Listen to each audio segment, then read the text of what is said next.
પત્ની પોતાના પતિને એવી રીતે બોલાવે આપણને ખબર નથી પડતી કે આ એના ઘરવાળાને બોલાવે છે, ગલુડિયાને બોલાવે છે.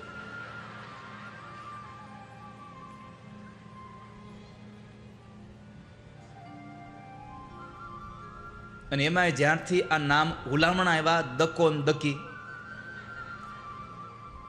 ત્યારથી તો હાવ માજા મૂકી છે. પણ રૂકમણી અહીંયા આપણના શ્લોકમાં બતાવ્યું છે કે બે વ્યક્તિ વચ્ચે વાત થતી હોય ને ત્રીજો અજાણો વ્યક્તિ ત્યાં આવે તો તમારા બે વ્યક્તિના વાતના વર્તન ઉપરથી એને ખબર પડી જવી જોઈએ કે આ બે માણસનો સંબંધ શું હશે. આ સંસારમાં મર્યાદાઓ હોવી જોઈએ.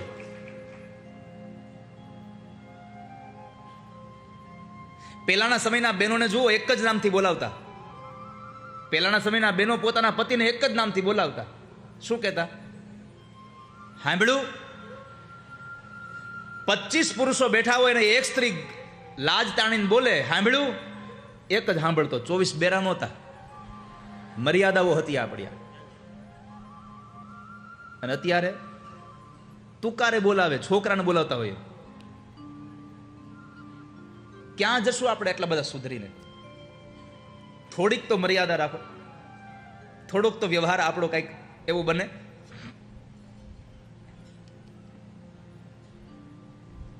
તો માં રૂકમિણીએ ભગવાનને લખ્યું, શ્રુત્વા, સાંભળો. કોણ? તવયચ્યુતા વિશતિ ચિત્તમ પત્રપમ. મારું ચિત્તરૂપી પત્ર હું તમારા સુધી મોકલું છું. મારું મન તમારામાં લાગ્યું છે, મેં તમારી હારે સંબંધ બાંધ્યો છે. ભગવાને પૂછ્યું કે તમારું મન મારામાં કેમ લાગ્યું? તો રૂકમિણી જે કહે છે કે મેં તમારી કથા બહુ સાંભળી છે. કોઈને સાંભળ્યા વગર તમે ક્યારેય પ્રેમ ન કરી શકો. મેં તમને બહુ સાંભળ્યા છે, મેં તમારા ગુણોને સાંભળ્યા છે, મારું મન તમારામાં લાગ્યું છે. એટલા માટે મારો સ્વીકાર કરો. મારો તમારી સંબંધ બાંધ્યો છે. ભગવાને પૂછ્યું કયો સંબંધ બાંધ્યો છે? રૂકમિણીએ કહ્યું કે એ આવતીકાલ સવારે 9 વાગે કહીશ. મારો ને તમારો સંબંધ શું? આવતીકાલ સવારે. ભગવાન અને ભગવાનના ભક્તો વચ્ચે સંબંધ કયો? આ રૂકમિણી. એટલે યાદ રાખજો, આપણો જીવાત્મા ભગવાનને પત્ર લખે છે. થોડીક વાર માટે આધ્યાત્મ જગતમાં આપણે કાલ સવારે સમજીશું. આજે પછી ભગવાને એ પત્રને વાંચી 4 ઘોડાવાળા રથને લઈ અને કુંડિનપુરમાં આવી, જ્યાં શિશુપાલની જાન ઉતારામાં બેઠી હતી. જાનડીઓ ગીત ગાતી હતી, અમારા શિશુપાલ ભાઈને 1.25 લાખનો સાફો. આપણને વિચાર આવે કે 1.25 લાખનો સાફો હશે તો આખો વરાજો કેટલા લાખનો છે? પ્રવચનમાં ભગવદ્ ગીતાની અમારી હવે ભગવદ્ ગીતા. વાલા સ્વજનો, આપણે સનાતન ધર્મના આશ્રિત છીએ. આપણને ખબર હોવી જોઈએ કે ભાગવત એટલે ભગવાનનું ગવાયેલું છે અને ભગવદ્ ગીતા એટલે ભગવાનથી ગવાયેલું છે.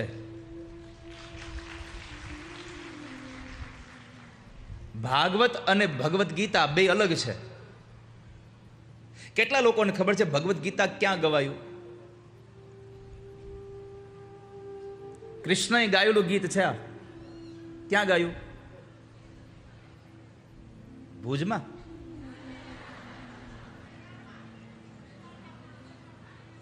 ક્યાં ગાયું?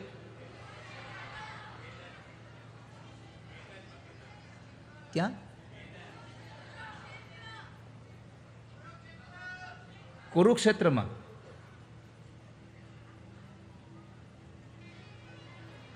કેટલા લોકો? કુરુક્ષેત્ર કોણ બોલ્યું?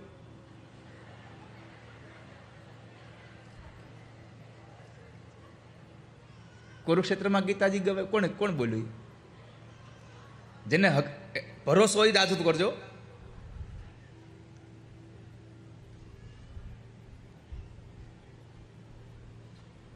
મૂકી દો હાથ.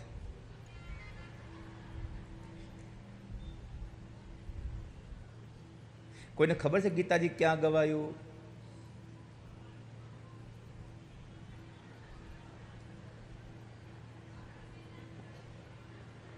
માંડવીમાં.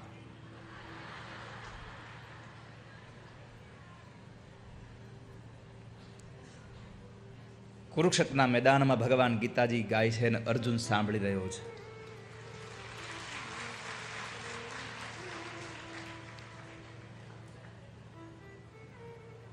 આ બહુ કઈ તાળી પાડવા જેવી વાત હતી નહીં. કારણ કે આપણને એ નહોતી ખબર કે ગીતાજી ક્યાં ગવાયું છે. અને પાછા તોય આપણે કહીએ છીએ અમે હિન્દુ છીએ. સનાતનનો સૌથી મોટો ગ્રંથ હોય તો ગીતાજી છે, અને ગીતાજી વિશેની આપણને ખબર નથી, એ આપણું દુર્ભાગ્ય છે. આપણા બાળકને ખબર હોવી જોઈએ કે ગીતાજી શું છે. અને એટલા માટે જ સનાતન ધર્મના આ આશ્રિતો હિન્દુ ધર્મના લોકોને ખબર પડે ગીતાજી શું છે ને ગીતાજીથી શું કરી શકાય. એના માટે જ અમરેલીમાં તથાસ્તુ વિદ્યાપીઠ જે નિર્માણ થઈ રહી છે, ને ગરીબોના છોકરાઓને ભણાવવાના 1 રૂપિયો ફી નહીં લેવાની, પણ એની પાસે ફી એટલી જ છે, રોજના માટે ગીતાજીનો 1 શ્લોક પાકો કર્યા વગર એને સુવા નહીં દેવાનો. 11-12 સાયન્સમાં ભણવાનું, રહેવાનું, જમવાનું બધું જ મફત. એક છોકરાનો 2 વર્ષનો 4 થી 5 લાખનો ખર્ચો છે, પણ એની પાસે એક જ શ્લોક ગીતાજીનો રોજ પાકો કરવાનો. તમને સાંભળીને આનંદ થશે કે 11-12 સાયન્સના વિદ્યાર્થીને 2 વર્ષ માટે ત્યાં રોકાવું પડે, 700 દિવસ ત્યાં રોકાવું પડે. અને તમને કદાચ ખબર હશે કે ગીતાજીના 700 શ્લોક છે. 2 વર્ષમાં એ બાળક આખું ગીતાજી કંઠસ્થ કરીને બહાર નીકળશે ત્યાંથી. એન્જિનિયર ન થાય તો કાંઈ વાંધો નથી, તમારો છોકરો ડોક્ટર ન બને તો કાંઈ વાંધો નહીં, તમારો છોકરો વકીલ ન બને તો કાંઈ નહીં, પણ તમારો છોકરો સારો માણસ બને એની કાળજી રાખજો. તમારું બાળક સારો માણસ બને, સારું વ્યક્તિત્વ નિર્માણ થાય એની કાળજી રાખજો. ભાગવત અને ગીતા બે આપણા અંતરની આંખો છે. આપણને ભગવાને ઉડવા પાંખો આપી છે. અને આ સંસારમાં કૃષ્ણનું નાણું એ આપણું અઢળક નાણું છે. કૃષ્ણના વિચારો મારે અઢળક નાણું, કૃષ્ણના વિચારો મારે અઢળક નાણું, ગાવું મારે નિષદીન કનૈયાનું ગાણું, ગાવું મારે નિષદીન કનૈયાનું ગાણું. ભગવાનનો વિચાર એ આપણું નાણું છે.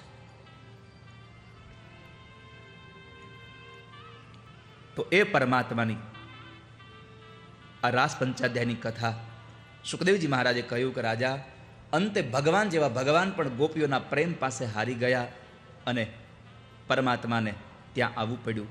એ કથા બતાવી. ત્યારબાદ ભગવાને ફરી પાછા ગોપીઓ સાથે રાસ રચાયો. ચિત્ત ચૈતન્ય તદરૂપ છે, બ્રહ્મ લટકા કરે બ્રહ્મની સામે. નરસિંહ મહેતા કહે છે કે ભગવાન ગોપીઓ સાથે નથી રમ્યા, ભગવાન ભગવાનની સાથે જ રમ્યા છે. કારણ આ સંસારનો બધો જીવ ભગવાનનો અંશ છે અને પરમાત્મા એનો અંશી છે. તો ભગવાન ભગવાનની સાથે રમ્યા અને ગોપીઓને સંતોષ આપ્યો. એ કથા બતાવી. ત્યારબાદ 2 ગોપીઓ ભેગા મળી અને ભગવાન માટે એક યુગલ ગીત ગાયું. અને પછી નારદ અને કંસનું મિલન થાય. એ નારદ અને કંસના મિલને, નારદ અને કંસના મિલનમાં નારદે કંસને ક્ષેમ કુશળ પૂછ્યા તો નારદને પ્રત્યુત્તર આપ્યો કંસે કે બધું બરાબર છે. નારદજી કહે છે કે પેલા આકાશવાણીના પેલી માયાના શબ્દો ભૂલી ગયો? તો કહે છે મહારાજ મને બરાબર યાદ છે, 12 વર્ષ થયા, મને ચોક્કસપણે યાદ છે, હું શાંતિથી સૂતો નથી. પણ અમને શંકા છે કે નંદ અને યશોદાનો જે દીકરો છે ને એ વસુદેવ અને દેવકીનું 8મું સંતાન છે, એવી અમને શંકા છે. નારદજીએ કહ્યું કે તારી શંકા સાચી છે, એની માથે હું મારી મહોર લગાવી દઉં છું કે વસુદેવ અને દેવકીનો 8મો દીકરો એ જ નંદ બાબાનો દીકરો પેલો કનૈયો છે. આટલું કઈ નારદજી નીકળી ગયા. અને પછી કંસે સભા બોલાવી. સભાની અંદર એક નિર્ણય કર્યો કે આપણે શું કરવું હવે આને મારવા. અને એ નિર્ણયમાં નક્કી થયું કે આપણે ધનુષ્ય યજ્ઞ અહીંયા કરીએ. એ યજ્ઞમાં આપણે 2 ભાઈઓને અહીંયા બોલાવીએ અને અહીંયા આપણા હાથી દ્વારા, કુવલિયાપીઢ હાથી દ્વારા અથવા તો મહાવત દ્વારા અથવા તો આપણા મલો દ્વારા એને મરાવી નાખીએ. અને એ બધું જ આયોજન તૈયાર થયું. પત્રિકા લખી દીધી બ્રાહ્મણોએ શુભ મુહૂર્તની, અને પત્રિકા લઈને કોઈ જાય એવું હતું નહીં. એટલે અક્રૂરજી મહારાજને વ્રજમાં મોકલ્યા છે. વ્રજની અંદર આવેલા અક્રૂરજી મહારાજે જ્યારે સમાચાર આપ્યા કે હું કૃષ્ણને અને બલરામને તેડું કરવા આવ્યો છું, આ વાતથી નંદ બાબાને બધાને ખૂબ આનંદ થયો. પણ માં યશોદાને ગમ્યું નહીં કૃષ્ણ મારાથી જુદા થાય. પણ ભગવાને બધી જ લીલાઓ ગોઠવી રાખેલી. નંદ બાબા દ્વારા યશોદાને સમજાવવામાં આવ્યા કે કનૈયાને જવા દો. નહીં તો યશોદાજી કહ્યું હતું કે તમારે જેને જાઓ એ જાજો, મારો લાલો નહીં આવે, મારો કનૈયો નહીં આવે. આ બધી જ વાતોથી યશોદાજીને સમજાવ્યા કે કંસનું આપણને આમંત્રણ આવે, દીકરા માટે સોનાનો રથ મોકલાવે અને આપણે જવા ન દઈએ તો ખોટું લાગે એને. અંતે ભગવાનને જવાની આજ્ઞા મળી. અક્રૂરજી મહારાજ ભગવાનને લઈને જ્યારે જવા માટે નીકળે ત્યારે કહેવાય છે, ભાગવતજીમાં લખ્યું છે કે સૌ વ્રજવાસીઓ ખૂબ રડ્યા છે. પરમાત્મા એક નહોતા રડતા, બાકીના બધા જની આંખોમાં અશ્રુ હતા. માં યશોદા પાગલ જેવી બનવા લાગી છે. ગોપીઓ રડે છે, રાધા રડે છે, પણ બધાને સાંત્વના આપી અને ઠાકોરજી બધા પાસેથી બીજા દિવસે સવારમાં વિદાય લે છે. વિદાયના સમયે માં યશોદા પાગલ બનીને દોડતા હતા. એટલે એ સમયે ભગવાને માં યશોદાને સાંત્વના આપતા કહ્યું, માં તમે આમ રડો નહીં. અને ત્યારે યશોદાજી ભગવાનને બે હાથ જોડીને એટલું કહે છે, કનૈયા તારી માં યશોદા તને કંઈક કહેવા માગે છે, કહો માં શું કહેવું છે. ભગવાન જતા હતા ત્યારે માં એટલું જ બોલ્યા છે કે લાલા તને યાદ છે તું નાનો હતો ત્યારે તે માટલી ફોડી હતી? હા માં. તો તને એ પણ યાદ હશે કે આ તારી કઠોર યશોદાએ તને દામણાથી પેલા ખાનણિયા સાથે બાંધી દીધો હતો? હા માં, મને યાદ છે. તો બસ તારી યશોદા તારી પાસે એટલું જ માગે છે કે વૃંદાવનની જેટલી વાતો તારે બધાને કહેવી અને કહેજે, પણ મેં તને કનૈયા બાંધ્યો તો ને એ વાત ભૂલી જાજે હો દીકરા. માં રડતા રડતા ભગવાનને આ વાત કરે. આખી પ્રકૃતિ રડતી હતી, એક કૃષ્ણ નહોતા રડતા. કૂતરા, બિલાડા, વાંદરા, ગાયો બધા જ રડે છે, પણ એ કૃષ્ણ નહોતા રોતા. પણ માએ કહ્યું કે તું મેં તને બાંધ્યો તો એ વાત ભૂલી જાજે. આ વાત સાંભળીને ભગવાનની આંખોમાં પાણી આવ્યા અને માના બે બાવડા પકડીને ભગવાન બોલ્યા છે કે માં આ તારો કનૈયો પોતાની જિંદગીની બધી જ વાતો ભૂલી શકે, પણ તે મને બાંધ્યો તો એ જિંદગીમાં ક્યારેય નહીં ભૂલું. કારણ આ દુનિયામાં તારા સિવાય તારા કનૈયાને કોઈ બાંધી શકે એવો તાકાતવાળો હજી સુધી થયો નથી કોઈ. તારા સિવાય કોણ બાંધે મને?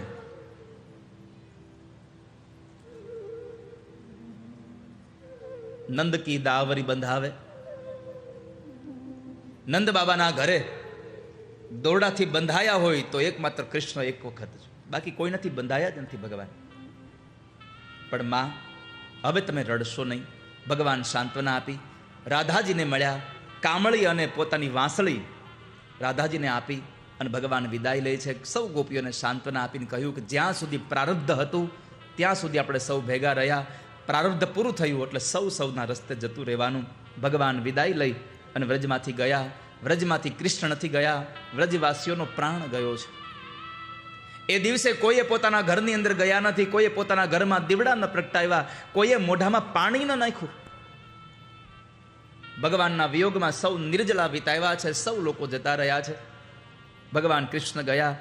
વૃંદાવનથી નીકળીને ઠાકોરજી જ્યારે મથુરા જાય ત્યારે માર્ગની અંદર યમુનામાં સ્નાન કરાવતાના વેળાએ અક્રૂરજી મહારાજને પોતાના ઐશ્વર્યના દર્શન ભગવાને કરાવ્યા અને પછી ભગવાન મથુરા પધાર્યા. મથુરામાં ભગવાન આવ્યા, બગીચામાં ઉતારો દીધો અને એ ઉતારાને દઈ અને અક્રૂરજી મહારાજ જ્યારે કંસ પાસે ગયા તો કંસ પૂછે છે કે તમે બે ભાઈઓને લઈ આવ્યા? હા લઈ આવ્યો ને. ક્યાં છે? બગીચામાં ઉતારો આપ્યો. કંસ કહે એને બગીચામાં ઉતારો દેવાય? એને ખબર પડશે તો વયા જશે અહીંયાથી. અને ત્યારે અક્રૂરજીએ બે હાથ જોડીને પ્રાર્થના કરીને કીધું કે મહારાજ ક્રોધે ન ભરાતા, પણ યાદ રાખો આવવા વાળો આવી ગયો છે, હવે જવાની તૈયારી તમે કરો, બિસ્તરો તમે બાંધો, હવે તમારું ટાણું આવ્યું, તમારું નજીક આવી ગયું. અને અંતે પછી કહેવાય છે કે ભગવાન નંદ બાબાની આજ્ઞાને લઈ અને મથુરાની બજાર જોવા માટે ગયા. એમાં સૌ સ્ત્રીઓએ જેવા બજારમાં નીકળ્યા, વૃંદાવન વિહારી લાલ કી જય હો, વૃંદાવન વિહારી લાલ કી જય હો, આ શબ્દ જ્યારે ગોપીઓના એટલે કે સ્ત્રીઓના કાને પડ્યો, ખબર પડી કે આ તો પેલો વૃંદાવન વાળો કૃષ્ણ આવ્યો. આખા ગામમાં વાત પ્રસરી ગઈ. નહીં તો ત્યારે તો વોટ્સએપ હતું નહીં, મોબાઈલ નહોતા, અને તોય વાત પ્રસરી ગઈ હતી. પણ સારી વાત વધારે પ્રસરે એમાં આનંદ થવાય, ખોટી વાતો વધારે ન પ્રસરાવી જોઈએ. મારે આપ સૌને એક પ્રાર્થના કરવી છે, યુવાનોને પ્રાર્થના કરવી છે કે તમે વોટ્સએપ, તમે મોબાઈલ વાપરો છો, આધુનિક યુગમાં જીવો છો, બરાબર છો, અને સમયની સાથે જીવવું જ જોઈએ, પણ તમારા વોટ્સએપમાં આવેલો મેસેજ શું કરવું એના માટે 3 વાત મારી યાદ રાખજો. તમામ ટેકનોલોજીના જેટલા પણ ઉપયોગ કરનારા લોકો છે ને, મારી પ્રાર્થના છે કે તમારી અંદર તમારા મોબાઈલમાં આવેલો મેસેજ જો તમને ઉપયોગી હોય તો સેવ કરી લો, બીજાને ઉપયોગી હોય તો ફોરવર્ડ કરી દો, અને જો કોઈનું નુકસાન કરે એમ હોય તો તરત ડિલીટ કરી દો એને. સેવ, ફોરવર્ડ અને ડિલીટ, જો આનું ભાન થઈ જશે ને તો તમારા ટેકનોલોજીનો યુગ તમને સુખ આપશે.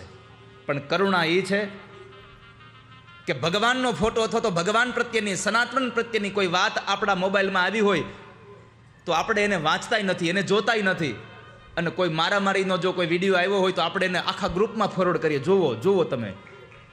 મારી પ્રાર્થના છે તમારા ટેકનોલોજીના માધ્યમથી નેગેટિવિટીનો ક્યારેય ફેલાવો ન કરશો. ફેલાવો કરવો હોય તો પોઝિટિવિટીનો કરો, જેથી કરીને કોઈ લોકોને સુખ મળે. બીજું, તમારી સુધી આવેલો મેસેજ સાચો છે કે ખોટો એની ખાતરી કર્યા પહેલા બીજા સુધી પહોંચાડવાનું બંધ રાખજો. અત્યારે આપણે સાચું કે ખોટું કાંઈ જોતા નથી, બધાને મોકલી જ દઈએ છીએ. મીડિયાના લોકોને પણ મારી પ્રાર્થના છે કે આપ લોકો પણ આ મારો મેસેજ સૌ દ્વારા સૌ સુધી પહોંચાડજો. તમે ચાહે કદાચ એ મીડિયા ઇલેક્ટ્રોનિક હોય તોય ભલે, અને પ્રિન્ટ મીડિયા હોય તોય ભલે, પણ મારી પ્રાર્થના છે એક મારો આ સંદેશો દુનિયાના લોકોને પહોંચાડજો કે તમારી પાસે રહેલા ટેકનોલોજીના માધ્યમ, એ ટેકનોલોજીના સાધનનો દુરુપયોગ ન થાય, અને યુવાનો ખોટા પ્રચાર પ્રસાર આ માધ્યમ દ્વારા ન કરે, સારી વસ્તુ સૌ લોકો સુધી પહોંચાડે, એવી મારી આપ સૌને પ્રાર્થના છે વ્યાસપીઠથી.